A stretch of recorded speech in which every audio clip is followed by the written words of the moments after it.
ตอนนี้ก็เป็นเวลา3 โมงเกือบ4 โมงเลยขาดเหงื่อขาดอีกแล้วโอ้ยได้ปลาสูตรตัวเดียวป่ะเนี่ยกลับพี่น้องเอ้ยบดอารมณ์สิเก่งมีแต่ของกับของโอ้ยนี่นะปลายเบ็ดกันเหลือยังเหงื่อมามือใดก็ขาดทิพมือใดก็ขาดทิพได้ปลาสูตรตัวเดียวป่ะเนี่ยโมมีคู่มีคิงได้ขี้ครับเนาะไปกลับพี่น้องวันนี้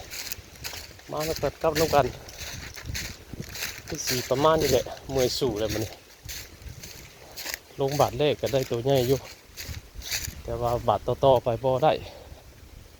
สู่แล้วสู่อีกเหงื่อก็ขาดแล้วขาดอีกอยู่โอ้ยโมไหวน้ำเหงื่อเลยนะเว้ยมันหกมันของหมายเมียนเลย4 บอล5 บอลเหงื่อนี่